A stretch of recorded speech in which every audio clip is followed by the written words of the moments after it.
السلام علیکم ورحمۃ اللہ وبرکاتہ واسعد اللہ اوقاتکم بکل خیر نحمدہ ونصلی علی رسولہ الکریم اما بعد۔ آج کا ٹاپک فتح مکہ۔ بسم اللہ الرحمن الرحیم۔ وقل جاء الحق وزهق الباطل ان الباطل كان زهوقا۔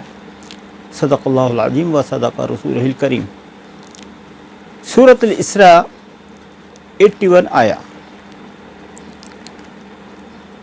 نبی کریم صلی اللہ علیہ وآلہ وسلم بہت غمگین، سنجیدہ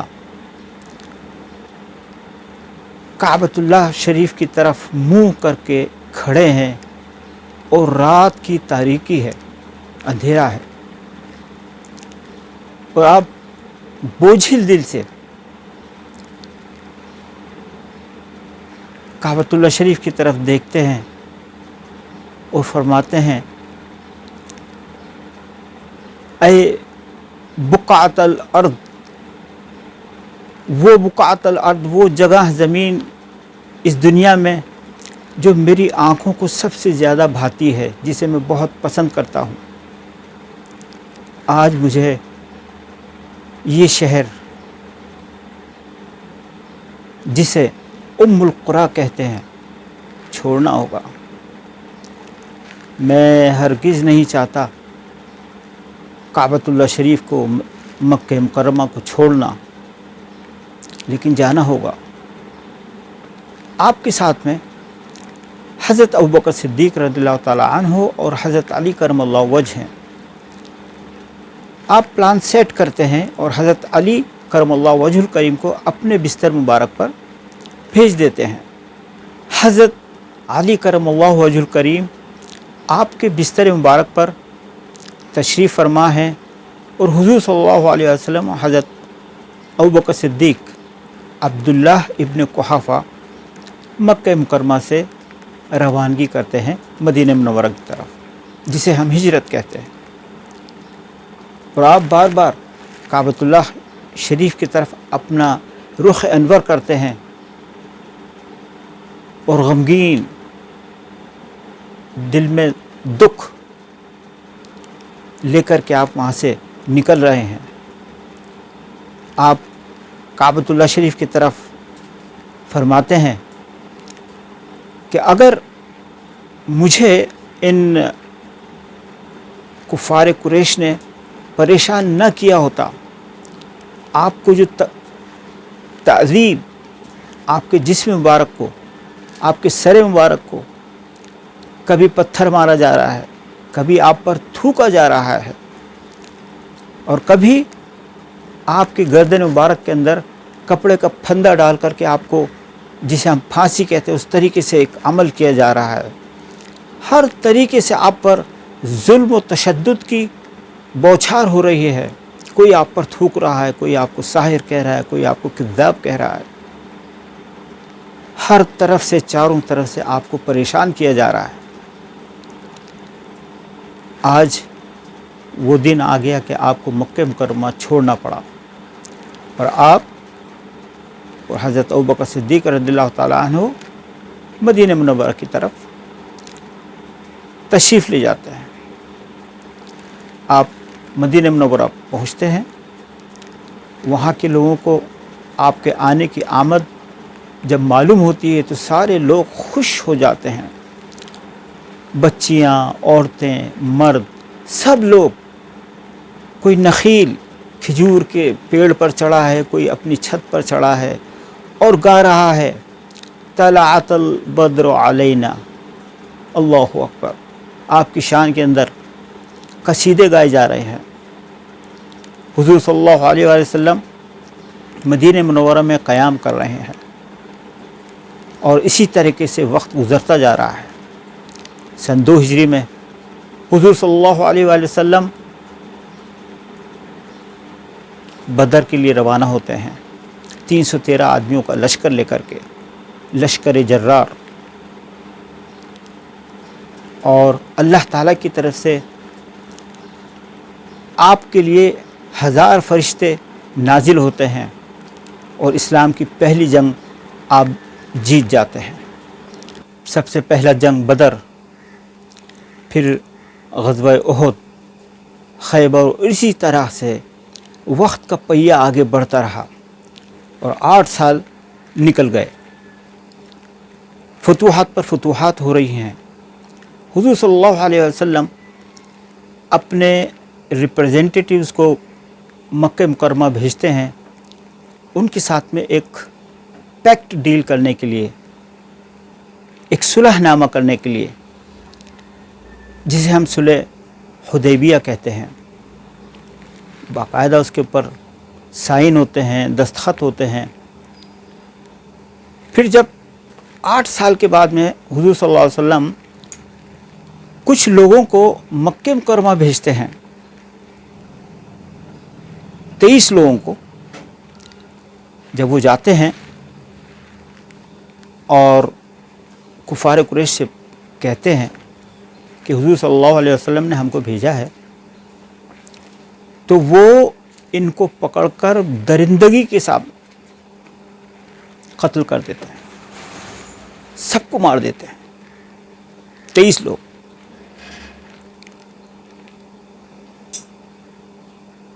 جب یہ خبر حضور نبی کریم صلی اللہ علیہ وآلہ وسلم کو پہنچتی ہے تو آپ ری گروپ کرتے ہیں، مہاجرین و انصار کو بلاتے ہیں اور کہتے ہیں کہ اب ہمیں مکے کے لیے کوچ کرنا ہوگا، لہٰذا 10,000 لوگ آپ کے ساتھ شامل ہوئے۔ ماشاء اللہ تبارک اللہ، یہ جو فوج تھی 10,000 کی، یہ پوری طرح سے لیس تھی۔ آپ کی ٹوپیاں لوہے کی، زرا یعنی فور آرم کو زرا کہتے ہیں عربی میں، تو اس کے اوپر جو لوہے کا جو ایک کور چڑھا کر کے نیچے جالیاں ہوتی ہیں، جس سے اگر تلوار ماری جائے تو ہاتھ نہ کٹے، یہ جو زرا ہے، اور اس کا ایک سے تعلق کر دیا اور ایک پیچھے سے لوہے کی ایک کور شیلڈ ہے، جس سے اگر کوئی پیچھے سے حملہ کرے تو نقصان کم سے کم ہو۔ حضور صلی اللہ علیہ وسلم یہ جو 10,000 لشکر جرار ہے اس کی کمان سنبھالے ہوئے ہیں اور مدینہ منورہ سے مکہ مکرمہ کے لیے نکلنے کی تیاری ہے۔ ابھی آپ مدینہ منورہ سے نکل ہی رہے ہیں کہ آپ دیکھتے ہیں کہ کتیا اپنے بچوں کو دودھ پلا رہی ہے۔ حضور صلی اللہ علیہ وسلم ایک شخص کو خاص طور پر متعین کر دیتے ہیں کہ جب تک یہ لشکر پوری طرح سے نہ گزر جائے، اس کتیا اور ان کے بچوں کو کوئی نقصان نہ ہو۔ لہذا وہ صحابی جلیل وہاں پر کھڑے ہو کر پہرا دیتے رہے جب تک کہ قافلہ پورا لشکر کا نہ گزر گیا۔ اب یہ لشکر جرار چلتے چلتے ایک مقام پر پہنچتا ہے جو مکہ مکرمہ سے زیادہ دور نہیں ہے۔ عصر کا وقت ہونے میں ابھی کچھ وقت باقی ہے، اور سارے لوگ لشکر کے پریشان ہیں، انہیں پیاس لگ رہی ہے، بھوک تو ظاہر سی بات ہے۔ حضور صلی اللہ علیہ وسلم اپنے لشکر کو دیکھتے ہیں اور فرماتے ہیں میرے لیے پانی لے کے آؤ۔ سارے لوگ دیکھتے رہ جاتے ہیں۔ ایام الرمضان ہیں، حضور روزے سے ہیں، تمام لشکر روزے سے ہے۔ آپ فرماتے ہیں پانی لاؤ، پانی لایا جاتا ہے۔ آپ حضور صلی اللہ علیہ وسلم بسم اللہ الرحمن الرحیم پڑھ کر کے اور پانی پی لیتے ہیں۔ حضور صلی اللہ علیہ وسلم کو معلوم ہے تپتی ہوئی دھوپ ہے، سفر الگ ہے اور جہاد الگ ہے۔ جہاد اور سفر میں روزہ آپ توڑ سکتے ہیں، یہ ہمیں نبی کریم صلی اللہ علیہ وآلہ وسلم نے سکھایا ہے۔ عام آدمی کوئی کام نہیں ہے کچھ نہیں ہے اور وہ روزہ توڑ لینا نا، سفر میں اور جہاد میں۔ الغرض یہ قافلہ چلتے ہوئے مکہ مکرمہ سے تقریباً 3 مائل کی دوری کے اوپر پہنچتا ہے۔ 10,000 کا یہ پورا لشکر، یہ دستہ ہے۔ وہاں پہنچنے کے بعد حضور صلی اللہ علیہ وسلم فرماتے ہیں سب لوگ ٹھہر جاؤ اور ایک ایک گروپ بنا لو، ایک ایک گروپ بنا کر کے جو خیمہ ہے وہ بنا لیا جائے اور اس کے اندر لوگ رہیں گے اور خیمے کے آگے آگ کو روشن کر لیا جائے، یعنی آگ جلائی جائے۔ لوگوں نے ایسے ہی کیا۔ آپ نے فرمایا کہ یہ آگ اس لیے جلائی جا رہی ہے کہ جو اہل مکہ ہیں ان کو معلوم ہو جائے کہ کوئی آیا ہے، چوری چھپے نہیں، پیچھے سے حملہ نہیں، دھوکے سے حملہ نہیں، ان کو خبردار کر دیا جا رہا ہے۔ یہ اسلامی جنگ کے اصول ہیں، غفلت میں کسی کو نہیں مارتے۔ ابو سفیان دیکھتے ہیں اتنی ساری لائٹیں ہیں، جل رہی ہیں، آگ جل رہی ہے اور دھواں اٹھ رہا ہے، ایسا منظر اس کے پہلے اہل مکہ نے نہیں دیکھا۔ ابو سفیان کی نظر حضرت عباس پر پڑتی ہے۔ حضرت عباس لشکر سے نکل کے خبر لینے کے لیے آتے ہیں کہ کیا معاملہ ہو رہا ہے، کیا نہیں ہو رہا ہے۔ تو ابو سفیان پوچھتے ہیں اے عباس یہ لشکر کس کا ہے؟ تو حضرت عباس کہتے ہیں یہ میرے بھتیجے کا لشکر ہے، رسول اللہ کا لشکر ہے۔ ابو سفیان کہتا ہے نہیں نہیں نہیں نہیں، یہ کوئی اور ہے؟ کہ نہیں، یہ رسول اللہ کا لشکر ہے۔ ابو سفیان کہتے ہیں کہ بھئی تم ادھر آگے جا رہے ہو، مجھے بھی اپنے ساتھ بٹھا لو۔ ابو سفیان پیچھے بیٹھ جاتے ہیں اور اس طرح سے حضرت عباس دھیرے دھیرے آگے چلتے ہیں۔ تو حضرت عمر فاروق رضی اللہ تعالیٰ عنہ جو آئے ہیں ٹو لینے کے لیے، ان کی نظر پڑتی ہے ابو سفیان پہ، تو آپ ایک دم سے تلوار نکال لیتے ہیں اور پیچھے دوڑتے ہیں۔ تب تک حضرت عباس نبی کریم صلی اللہ علیہ وآلہ وسلم کے دربار میں پہنچ چکے۔ حضور صلی اللہ علیہ وسلم نے مکے سے پہلے، جسے قدید بھی کہتے ہیں، وہاں پر پڑاؤ ڈالا۔ حضور صلی اللہ علیہ وسلم ابو سفیان کو دیکھتے ہیں تو حضرت عباس کہتے ہیں یا رسول اللہ، ابو سفیان بہت غیرت مند آدمی ہے، ظاہر سی بات بہت پڑھا لکھا تھا، اور کچھ چونکہ میں نے ان کو امان دی ہے، آپ ان کے لیے کچھ اچھے لفظ کہہ دیں۔ بتائیے آپ، وہ شخص ابو سفیان جنگ بدر، جنگ احد لیڈنگ رول ادا کرنے والا آدمی، جس نے نبی کریم صلی اللہ علیہ وسلم کو اذیتوں کا پہاڑ توڑا تھا،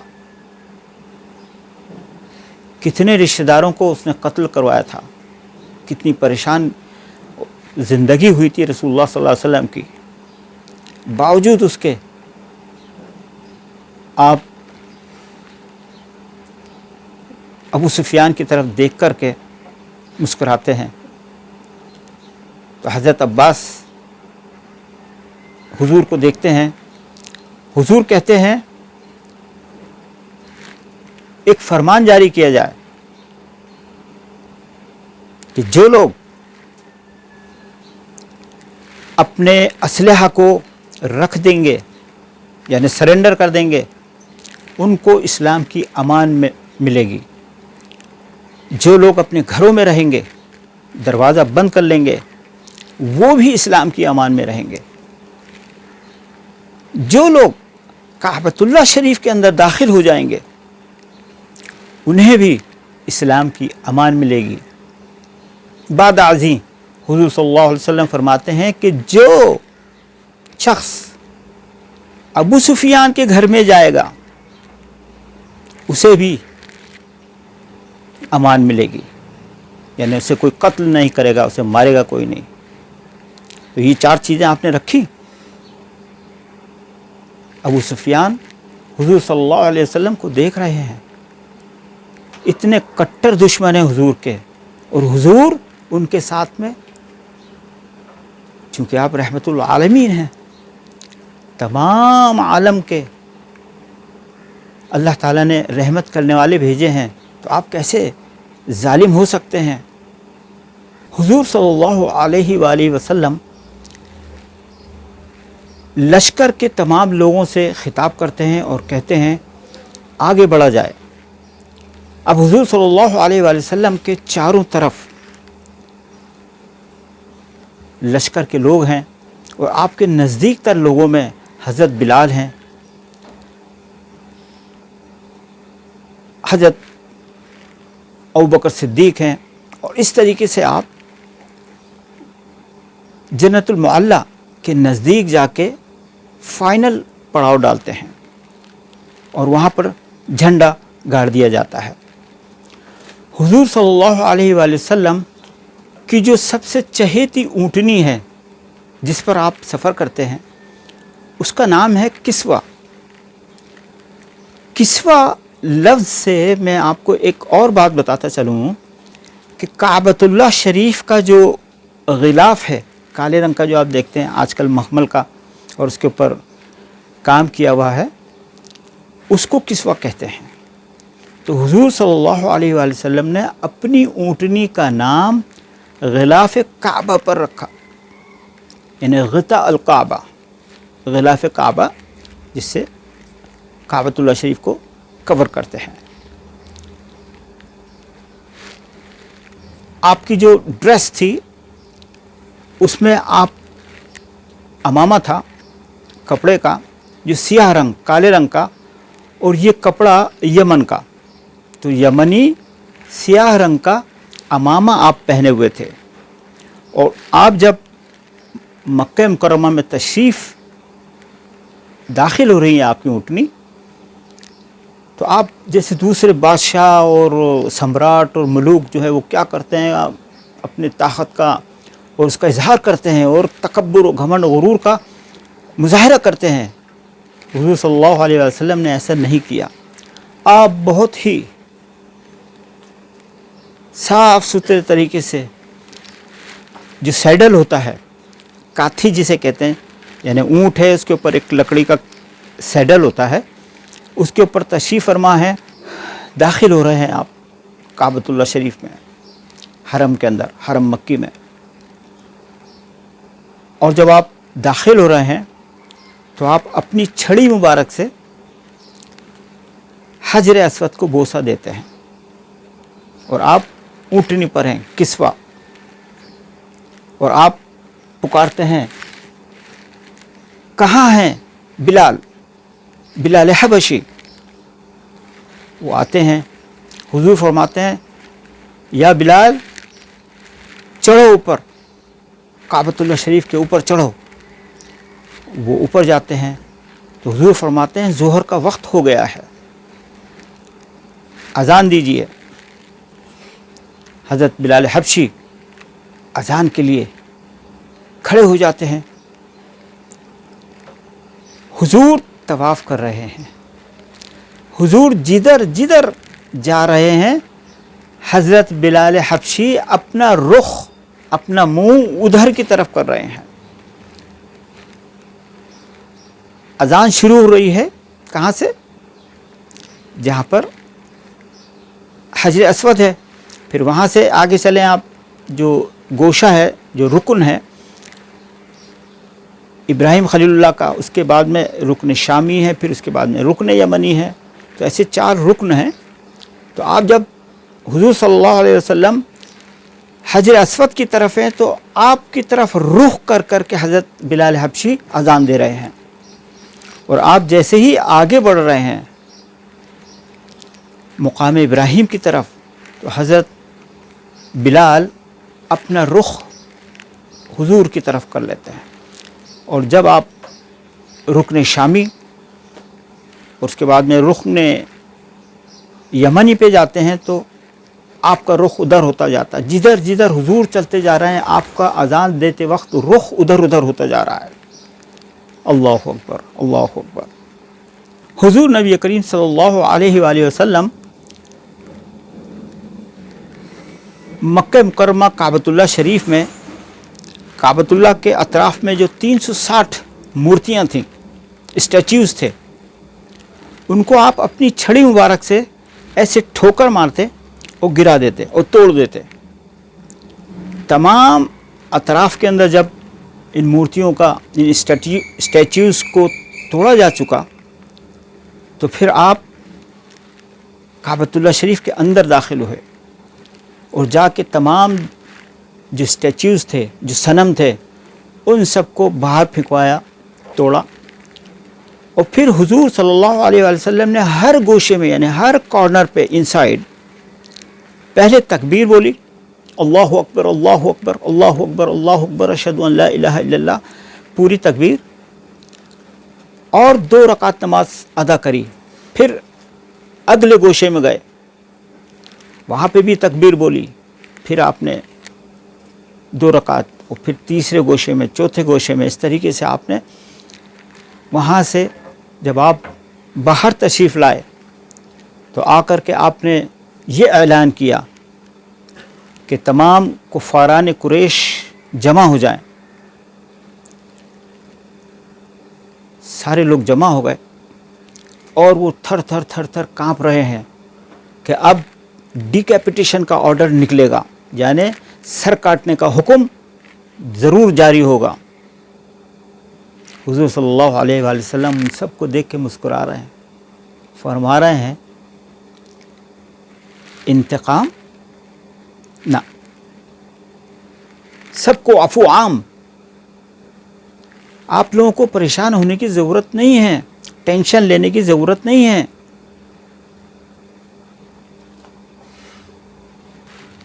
ہم سب لوگ مل جل کے رہیں گے۔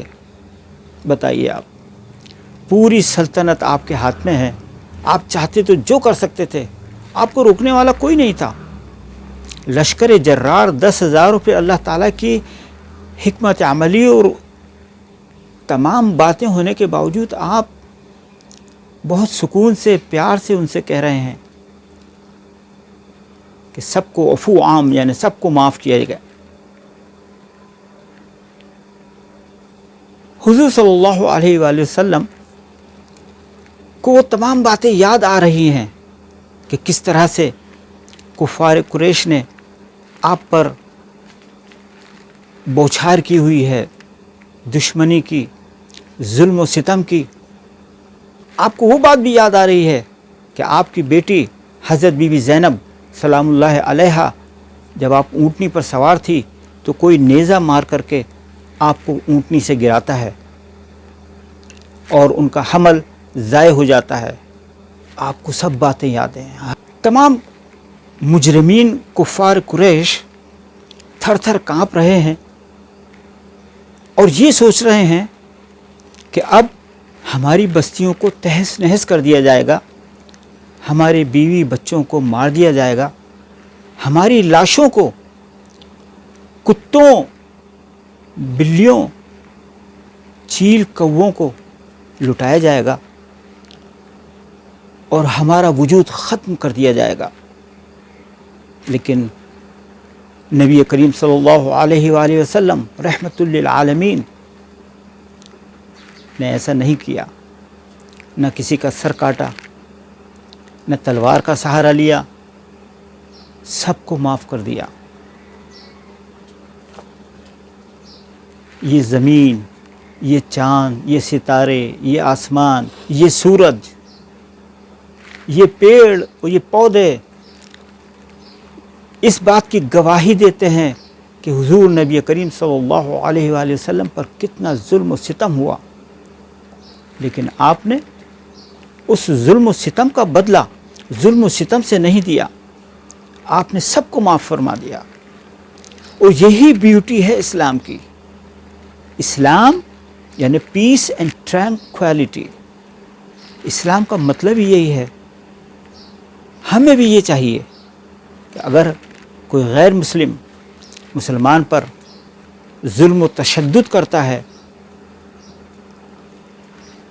زیادتی کرتا ہے، تو اس کا بدلہ ہمیں اس کی شکل میں نہیں دینا ہے کہ ہم بھی اس کے ساتھ میں جو ہے زیادتی کریں، ظلم و تشدد کریں، لڑائی جھگڑا کریں۔ صبر و تحمل کے ساتھ میں ایک ضابطہ بنائیں اور ایز اے شاک ایبزاربنٹ اس کو لے لیں۔ وہ غلطی کر رہا ہے، آپ تو نہ غلطی کریں۔ اور یہی تو تعلیم ہے میرے پیارے نبی کریم صلی اللہ علیہ وآلہ وسلم کی۔ اتنے ظلم و ستم کے بعد میں آپ مکے میں داخل ہو رہے ہیں اور آپ فرما رہے ہیں آج کے بعد میں کسی پہ ملامت نہیں، no tension, free of tension. اور ماشاء اللہ تبارک اللہ اس کا یہ اثر ہوا کہ تمام لوگ جو ہیں فوج کی شکل میں داخل اسلام ہوئے۔ اللہ اکبر۔ یہ قصہ فتح مکہ اوپن، فتح مینس اوپن، مکہ اوپن ہوا جو بند کر دیا گیا تھا۔ صلح حدیبیہ اسی لیے ہوئی تھی کہ اس کو کھولا جائے، اور وہ کھولا نہیں گیا کیونکہ انہوں نے بریچ آف کانٹریکٹ کیا۔ کفار قریش نے اس جو عہد کیا تھا اس کی عہد شکنی کی، یعنی اس قانون کو، اس سگنیچر کو، اس پیکٹ کو نہیں مانا۔ لہٰذا حضور صلی اللہ علیہ وآلہ وسلم مدینہ منورہ سے مکہ مکرمہ تشریف لائے۔ وہ وقت جب آپ کو مکہ مکرمہ سے نکالا گیا، اور یہ وقت جب آپ حاکم بن کر کے آ رہے ہیں، آپ میں بالکل بھی گھمنڈ، غرور، تکبر بالکل نہیں ہے، اور آپ سب کے ساتھ میں عفو عام، سب کو معاف کر دیجئے۔